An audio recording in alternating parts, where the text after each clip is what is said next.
Medina से दूर एक छोटे कस्बे में बशीर नाम का एक किसान रहता था। बशीर बहुत मेहनती और नेक दिल था। उसके पास एक छोटा सा खेत था जिसमें वह गेहूं और सब्जियां उगाता। लेकिन पिछले 2 सालों से बारिश कम हुई थी और उसकी फसल बार बार खराब हो जाती थी। उसकी पत्नी सुमैया और 2 बच्चे रोज यही सोचते कि अगले दिन क्या खाएंगे। फिर भी बशीर हमेशा कहता, सुमैया, अल्लाह पर भरोसा रखो, वह हमें कभी अकेला नहीं छोड़ेगा। एक दिन घर में खाने को सिर्फ एक रोटी बची थी। सुमैया ने वह रोटी बच्चों को खिला दी और खुद भूखी सो गई।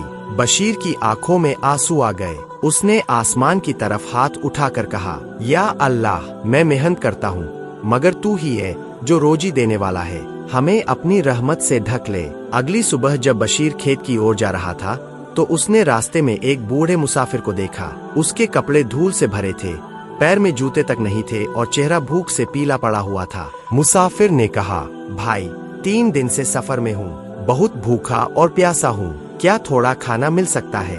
बशीर के पास घर से लाई हुई बस एक छोटी रोटी और पानी का लोटा था। उसने सोचा कि अगर ये खा लिया तो खुद का पेट भर जाएगा, लेकिन मुसाफिर भूखा रह जाएगा। उसने रोटी मुसाफिर को दे दी और खुद पानी पीकर बैठ गया। मुसाफिर की आंखें भर आईं और उसने कहा, तूने अपनी भूख पर काबू पाकर मुझे खिलाया है, अल्लाह तुझे इसका बदला देगा। उसी रात बशीर ने सपना देखा। सपने में एक उजला नूर उसके सामने आया और आवाज आई, बशीर, तूने मेहमान को खिलाकर बड़ा सब्र और नेकी दिखाई है, अल्लाह तेरे लिए बरकत के दरवाजे खोलेगा, जल्द ही तुझे वह मिलेगा जिसकी तू उम्मीद नहीं कर रहा। बशीर का दिल भर आया। उसने सुबह उठकर सजदा किया और कहा, मैं बस तुझ पर भरोसा रखता हूँ या अल्लाह। कुछ दिनों बाद कस्बे में एक अमीर व्यापारी आया। वह बड़े शहर से मसाले और अनाज खरीदने आया था। उसने बशीर से मुलाकात की और कहा, मुझे तुम्हारे खेत की सब्जियों के बारे में सुना है, अगर ये सच में इतनी अच्छी है तो मैं इन्हें बड़े दाम पर खरीदूंगा।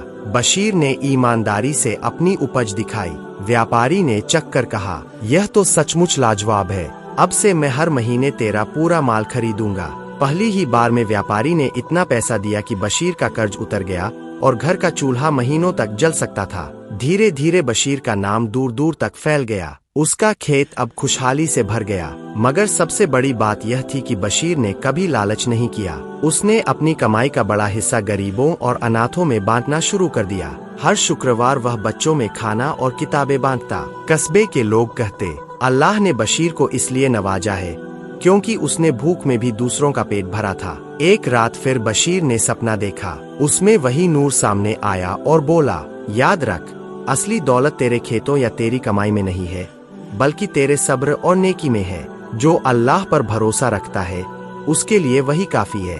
बशीर नींद से उठकर रो पड़ा और सजदे में गिर गया। उसने कहा, या अल्लाह, मैं तेरा शुक्रगुजार हूँ। बशीर की कहानी पूरे कस्बे में मिसाल बन गई। लोग उसकी ईमानदारी और सब्र की वजह से उससे मोहब्बत करने लगे। उसका घर खुशियों से भर गया और उसके बच्चे अच्छे इंसान बने। अगर हालात कितने भी मुश्किल हों, सब्र और अल्लाह पर भरोसा रखने से इंसान कभी खाली हाथ नहीं लौटता।